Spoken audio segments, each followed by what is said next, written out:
Anticipate that. Don't be disappointed.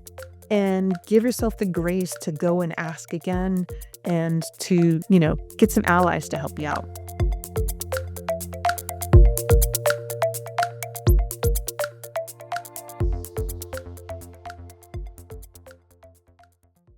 Welcome to the Leadership Laboratory podcast. Thank you for tuning in to what I know you will find as another powerful episode. My goal is to invite you into valuable conversations that you can learn from and readily apply so that you are inspired to experiment with your leadership style and in doing so, find your authentic voice.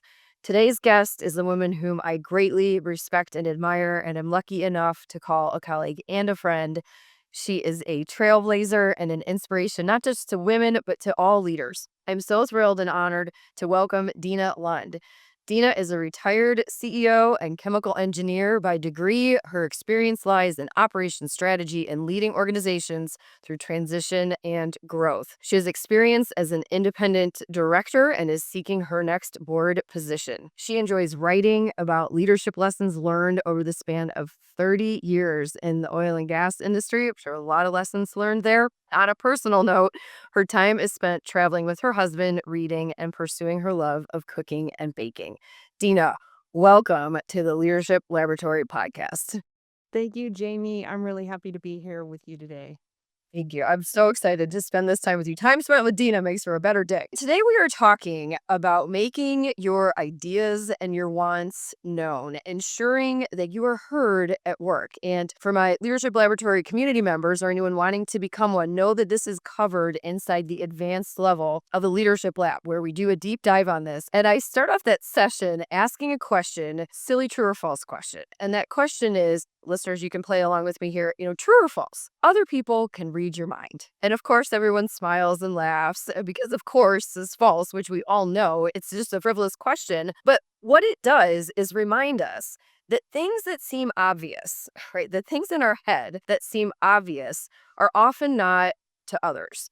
And we're actually doing them a disservice by not sharing some of those thoughts and ideas in our head, or not doing it in a way that makes our voice stand out against the other static and noise. And that it's absolutely normal and even necessary to have to voice something, to have to speak up more than once. Dena, what do you think about that?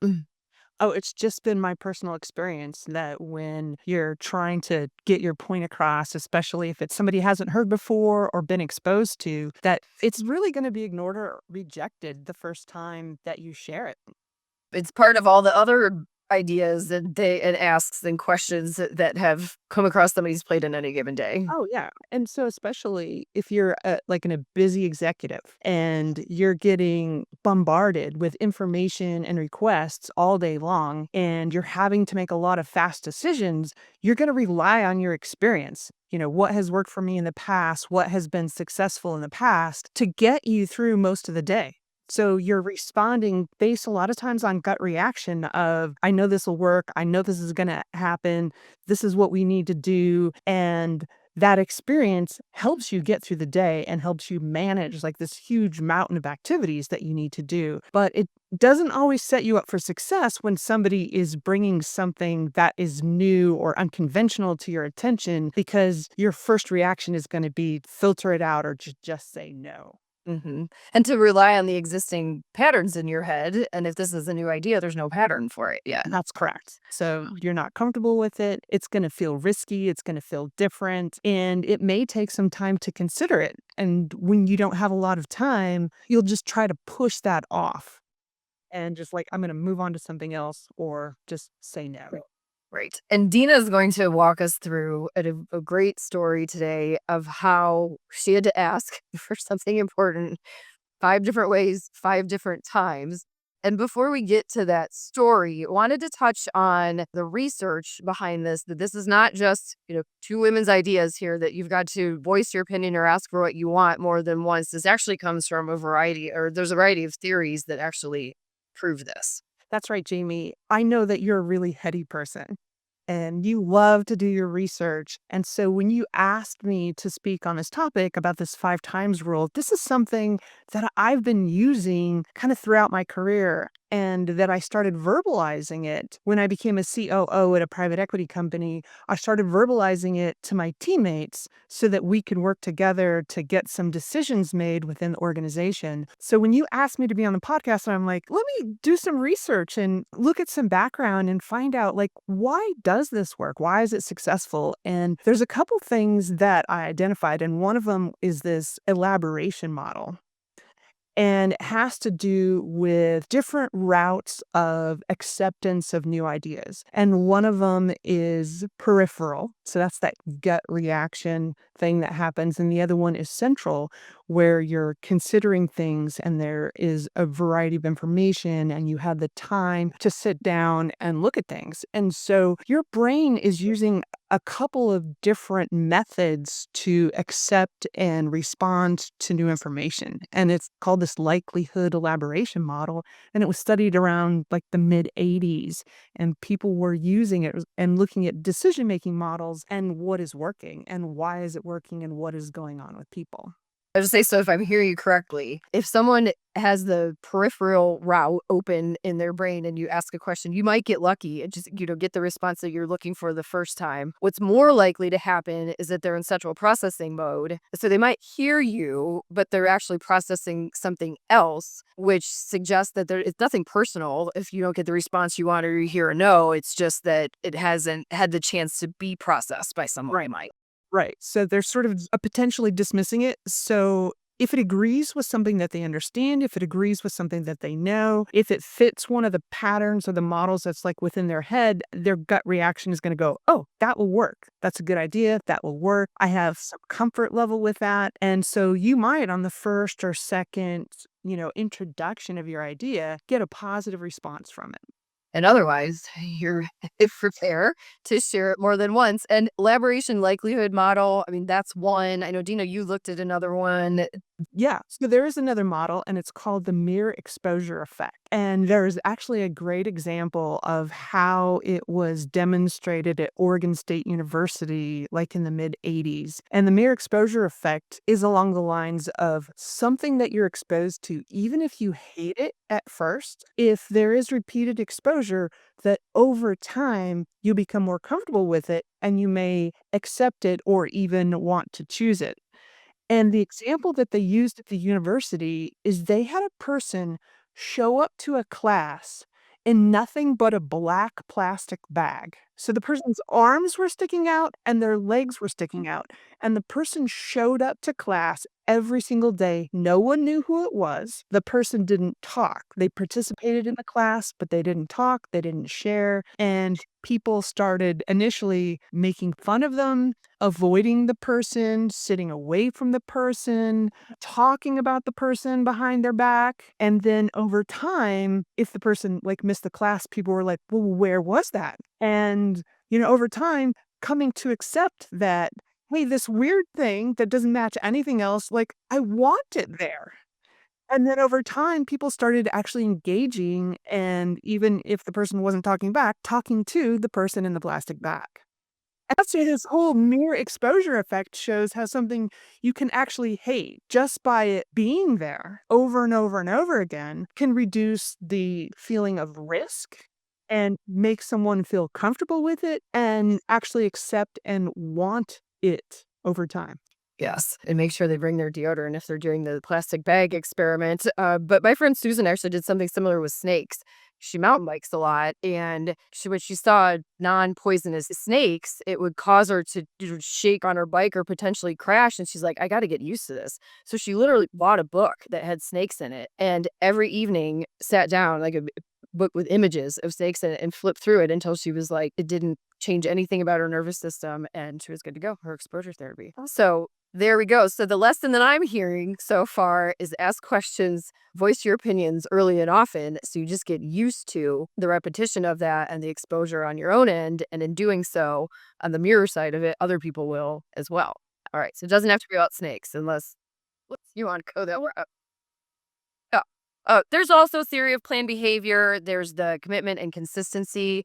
principle, which is an influence principle. So hopefully, listeners, what you glean from this part so far is that there's a lot of science, data, and research behind this. And now I would love to start to lean into Dena's own story about this, about the 5 different ways you had to ask for something, a very important matter at a company where you were working for previously. Can you give us the debrief of this situation? Yes, I can. And if anybody remembers kind of the oil and gas industry, somewhere around 2016, things were not going well at all. Prices were falling, people weren't adding new gas to the system. And so the company that I was working for was operating a midstream system that had 2 gas processing facilities, a bunch of pipelines, a bunch of compressor stations. And we had recently, it was happening while I was joining the company, had added a second gas processing facility and spent a lot of capital and borrowed money to do that. And so our bank covenants were pretty tight. We were making more money than we ever had before.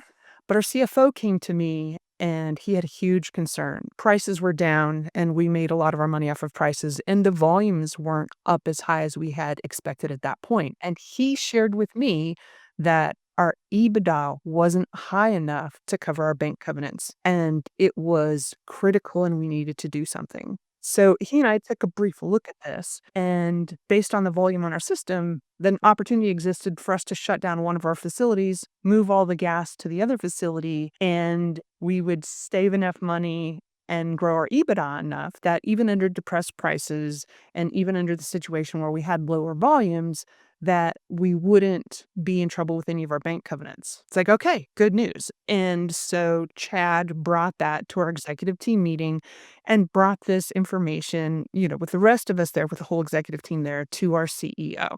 And our CEO originally owned the company when it was private before private equity company bought it. And the facility that we're talking about shutting down was the facility that he originally owned for himself with his family. And to him, if that facility was operating, the company was making money.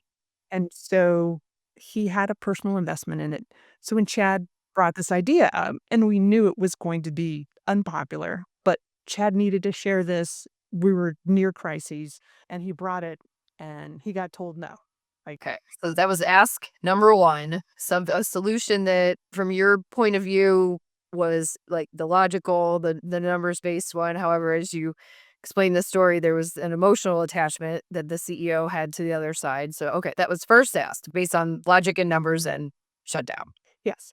And so I volunteered right there in the meeting in front of everybody else. I said, you know what? I want to know, Chad, I want to know more about what's going on here. And how about if I validate your numbers and then I can bring it back for review and for practicability, right? Like, can we actually shut this facility down? Can we actually get all of the gas to the other facility? So, even theoretically, if this makes sense, can it make sense in real life? And so I went and prepared some information to share with the CEO and, hearing kind of what he said and, took Chad's numbers, put some more operational numbers, put some more detail around it, set up appointment and took it to him.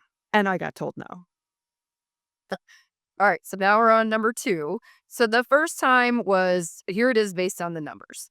Then the second time, you had a little more awareness of what the CEO's feelings were about it and why. And so you did some additional homework. The first time was a group setting. Second time was just you and the CEO. Just one-on-one, right? One on one. Okay. All right. So we've got our first two. Okay, so now another one of our executives who was working with us. So I had actually shared this method with Chad previously, and he had used it to get an accounting system update. And after he was successful with that, he had shared it with one of our chief commercial officer. And then the system you're referring to, Dina, is this necessity of 5 times. Like, don't give up until you get Correct. try that. Whole idea of, don't give up, share the information, and Not personal. It's yeah, right. better work a different angle here. Yep. Process. Okay. Respect the process. Yeah. So Dan, the three of us had a chat afterwards. It's like, so how did your discussion go? And I'm like, well, it kind of went as well as I thought it would. And so Dan said, he goes, I'll take the next shift. And if you take a look at our team, Chad had the least experience on the team in terms of kind of being in his role. I had been at the company the shortest amount of time in comparison to the other executives. And so Dan had a lot more credibility than Chad or myself with the CEO. So he was going to kind of go in kind of for the gut feel thing, but just sort of bring credibility to the things that Chad and I had been sharing. And so he picked a day when I was out of the office and it didn't look like we were in collusion. I hate to say it, but he picked a day where it was quiet and he knew that he could approach the CEO and have a one-on-one discussion with him. Very, very smart to think about that on a day when there's not distractions because we all know, right, when we're already spinning 330 plates, somebody comes with one more ask. I mean, it could be, hey, would you like the winning numbers to Powerball? And you'd be like, no, right? I did like, it doesn't matter what the question is when there's already a lot going on. So, okay, I like this idea of Dan coming in on a distraction free day. Right. And so Dan, kind of started out his conversation with, I was there at the staff meeting on Monday. I heard what Chad said. Right. And then he even said, I know that Dena had a conversation with you. And I asked her kind of what her numbers look like. And she actually walked me through all of that. And he said, I kind of want to tell you that Chad's bringing something really important to the table. And Dena's solution is going to address the concern. And so he added, one, that he looked at both sides of it, two, that he agreed with it. And he goes, I think we need to give this more consideration. So that was his approach to having that third conversation. Interesting. And in that third conversation, he didn't even say, I'm looking for a yes or a no. He simply said, I think this deserves more consideration. Right. He's introducing the idea, instead of just annoying at this point by asking, he's trying to set it up so that the CEO is ready to have, that cognitive, listen to the conversation. And that's really when you get to that fourth time, you have to start your quest all over again. And it can feel frustrating. And it's like, I already said this, or I said it again, or I've said it 3 times.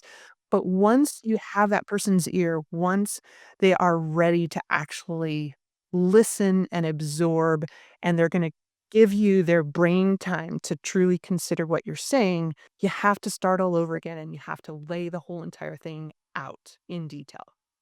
And Um, that's not repetitive. That's just a necessary part of this formula, of this structure. It's to be expected.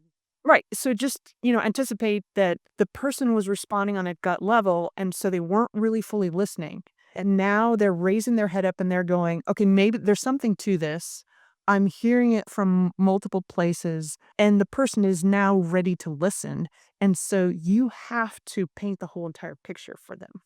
So you shifted from the periphery, like we were talking about at the beginning of this, to the central processing system. That's correct. Now there's a different level of receptivity the listener has. Yes. But I also recognized from the conversation that I had originally that I needed to change my approach a little bit.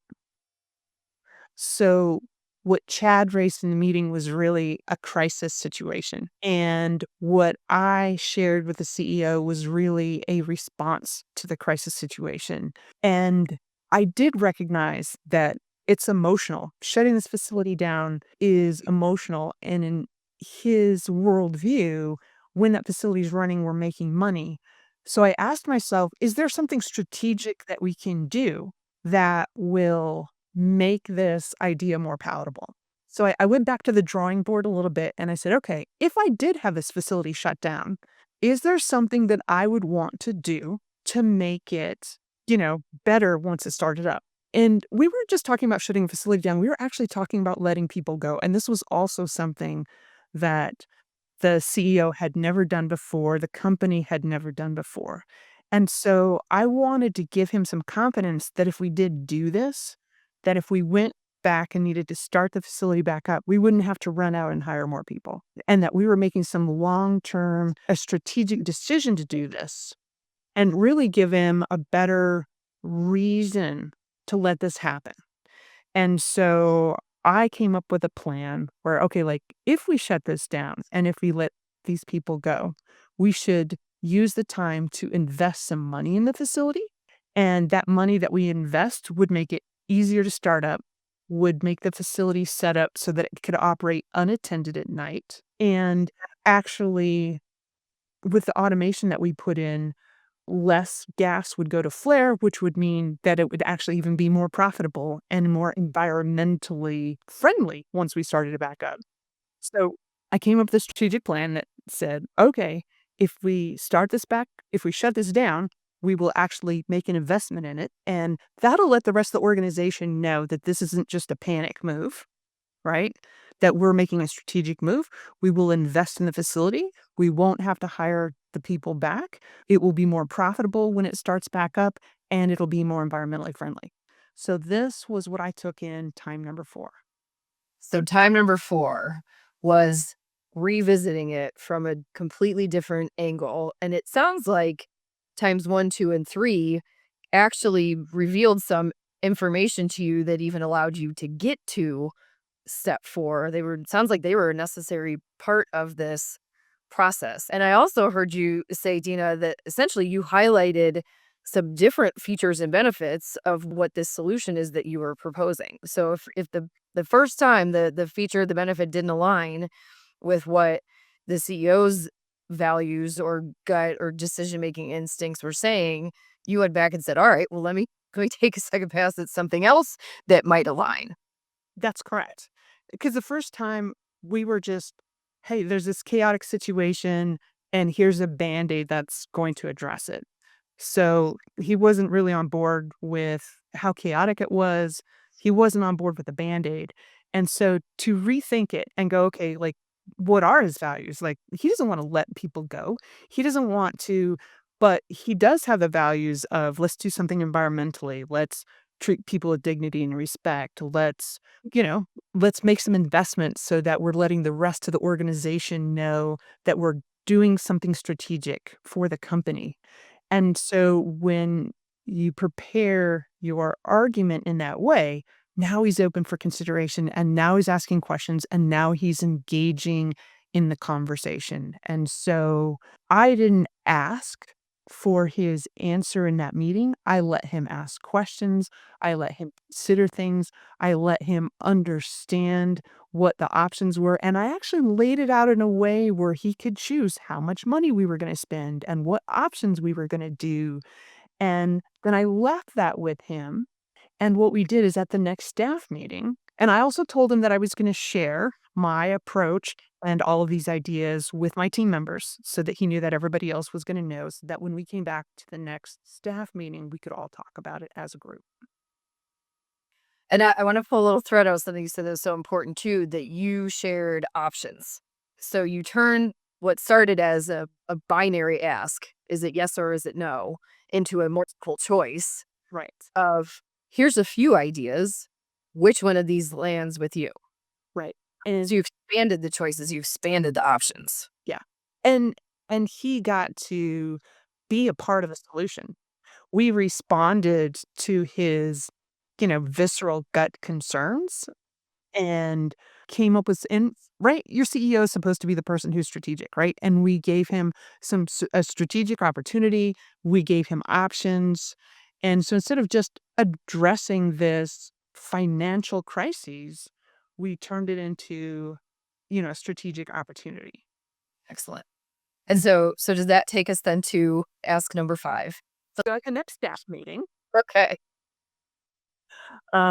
this is Chad's opportunity to bring it up again because he was the one that opened the conversation at the previous staff meeting.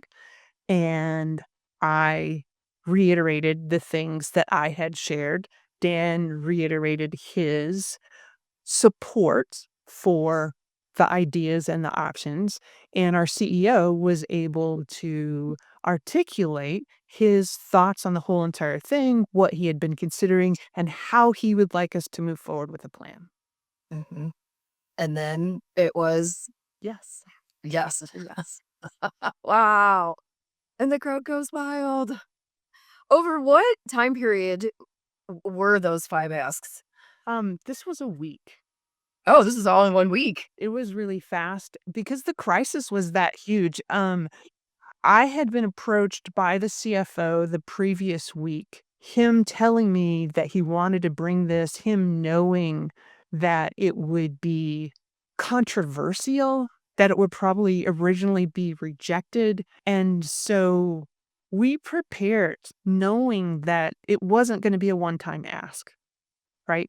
That we knew that the topic was so controversial, so different from anything the company had ever done before, that we knew we were in it for, like, the multiple approach. So, we were surprised when we got the first no, and we set ourselves up to be prepared for, part 2, part 3, part 4, and then eventually a week later, part 5. All right. Well, congratulations on the well-deserved yes. And there's so many great lessons in there because not all of us are going to be asking for or shutting down a gas processing center situation. We're not going to be in those situations. However, the ideas that you have at work or the things that you might be asking for, whether it's promotion or approval to attend a conference or professional development, I heard themes in there of having allies and champions, having other people to say, hey, you know what? Actually, this is a really good idea. I heard themes in there of having thoughtful conversations about values alignment. Like, why would this matter? Why would this make an impact? What's in it for the person on the end of this decision? I heard mindset of, all right, we're pretty much figuring that we're not going to get the yes the first time. So we can just use that first no essentially as a data point to learn. And then also elements of timing, right? What was going on in the CEO's day that day? When can you ask for something and say, hey, is now a good time? And have that distraction-free environment, because if it's not a good time, nobody wins in those circumstances. No, that's right. And also knowing how that person wants to receive information. Everyone is different. Some people want to get something electronically. I discovered over time that our CEO, that kind of telling him like, "Hey, I need some of your time today. When would be a good time?" And letting the person choose when is a good time. And then bringing the information and having it printed out and making sure that he had an extra copy and that it's like large enough, to be able to, like, I've got old eyes now, and I used to be the person with the teeny tiny spreadsheets. I'm like, why can't everybody read this? Now I understand why things need to be printed out, and really just using that person and knowing how that person likes to receive information and taking advantage of that and taking advantage of how they want to receive information, and then emailing it afterwards, right? Like, okay, now you have the electronic copy. If you want to do something with it, you Yes. can do something with it. And then, leaving that printed copy for the person. And really it's just knowing how that person wants to receive information and under what circumstances they're going to be receptible is really, really important. Yeah. And then what's the best way to find out what that is? Test drives, though. I mean, I just heard you say several of that, like, so you could have you can ask verbally, right? There's always the good old conversation, which you can have in person, or let's say you could schedule a virtual call. So there's two ways right there. Mhm. You can then follow up with the email. That's the third way. You can send a Teams message. That's the fourth way. You can write a post-it note or literally write something down on a piece of paper or print it with appropriately sized font and put it on someone's desk. I've got to think that that last one in particular would stand out. Like, nobody does that anymore. So there's 5 different ways that you can ask for, hey, still here. Would love to get your thoughts on this. Yeah, 5 different ways.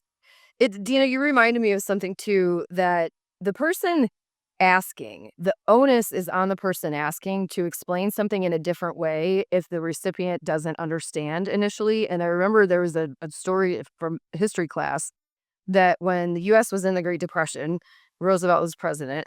John Keynes, who's an economist, went and met with Roosevelt in the Oval Office. And he said, hey, I've got the plan. Like, we follow through with this economic plan. This is going to lift us out of the Great Depression. And Roosevelt heard it and he said, yeah, I don't think so. And so John Keynes left office, never approached Roosevelt with it again. 2 years later, the plan that was used to lift the US out of the Great Depression was almost identical to what Keynes had proposed.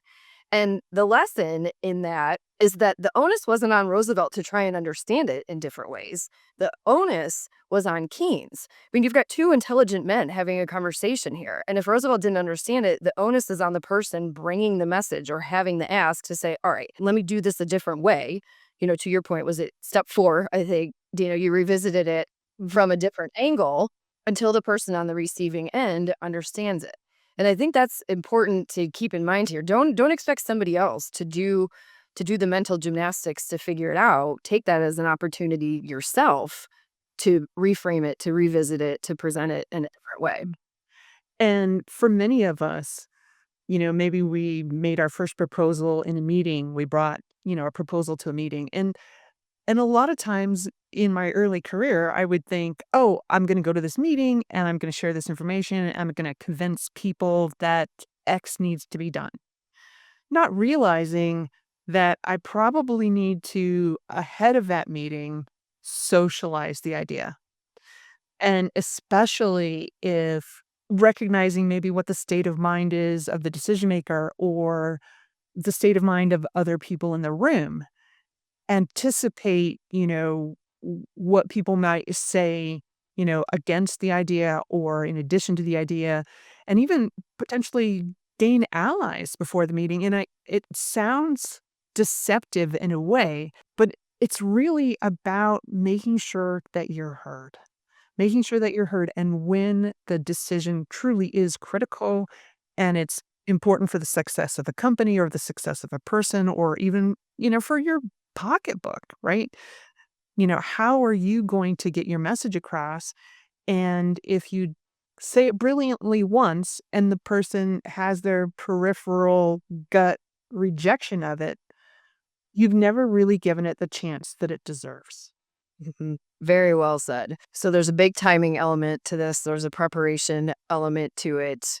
Allies. There's so many lessons packed into this. And Dina, you and I had talked about this actually before the session too, that this is a managing up skill, right? This is something that warrants practice. I believe, you'd said to me, Jamie, a group ask is not the same thing as a one-on-one confrontational request. Right.